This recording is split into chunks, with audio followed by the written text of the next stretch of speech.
बिल्कुल। देखिए, पहली बात तो ये है कि मैं तो अपनी बात करता हूँ, मेरे या किसी और के व्यूज़ से ज़्यादा मार्केट के मैसेज को रिस्पेक्ट करें आप, पैसा बनेगा। और मार्केट का मैसेज क्या है? अर्निंग सीजन चल रहा है, जहाँ अर्निंग्स अच्छी आ रही हैं वहाँ बिंदास लॉन्ग करें, और चले हुए स्टॉक्स भी चल रहे हैं। कल का सबसे बड़ा एग्जांपल आपका BHEL है या फिर आइडिया फोर्ज है। ये दोनों स्टॉक्स हैं जो चले हुए स्टॉक्स जो है ना, वो भी अच्छे नंबर के बावजूद अगर आप देखें किस तरीके से चले।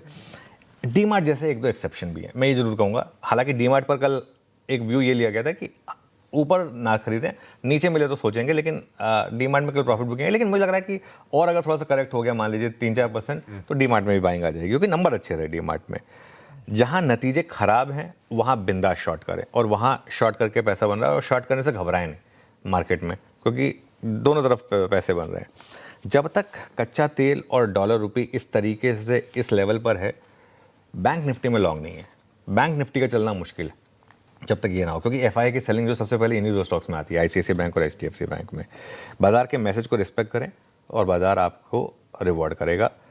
अच्छा, एक और मैं बोल्ड कॉल ले रहा हूँ यहाँ पर। अब ये कॉल जो है ना, ये ध्यान रखिएगा, ये आप आज लेके 3 दिन बाद अगर मुझे जवाब देने के लिए आ गए तो मैं नहीं दे पाऊंगा। ये उनके लिए जिनका 3 से 5 साल का व्यू है। अगर 3 से 5 साल का व्यू है ना, इस समय आपको क्या करना है, आपको एक लिस्ट बनानी है। ये आप मेरी बाइट याद रखेंगे, मैं अभी से आपको बता रहा हूँ। ये 3 से 5 साल का अगर आपका व्यू है तो एक लिस्ट बनाइए जो फंडामेंटली स्ट्रॉन्ग स्टॉक्स हैं, लेकिन सिर्फ इसलिए गिरे हैं क्योंकि तेल में बहुत तेज़ी से उबाल आया है और जो उनके कंट्रोल में नहीं है ना भाई। तेल का भाव आपके कंट्रोल में नहीं है, और इस वजह से अगर ब्रेंट ऑयल ऊपर आ रहा है तो वो सिर्फ इसलिए गिरे हैं क्योंकि क्रूड ऊपर आया, तो इस वजह से। एग्जाम्पल दे रहा हूँ मैं आपको, एशियन पेंट्स, इंडिगो और पिडिलाइट, 3 स्टॉक्स जिनमें जो अंडर परफॉर्म कर रहे हैं, क्योंकि इनके फंडामेंटल्स में कोई इशू नहीं है, लेकिन तेल जिस तरीके से आया है उसकी वजह से एक इम्पैक्ट आ रहा है। और इन शेयरों में अब यहाँ से धीरे धीरे SIP करिए। देखिए, कोई प्रेडिक्ट नहीं कर पाएगा कि क्रूड कहाँ से गिरेगा।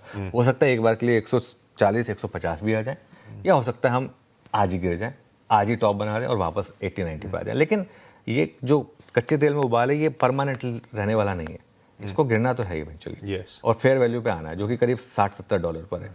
तो इस वजह से उनमें अब आप SIP करिए और 5 साल के लिए भूल जाइए।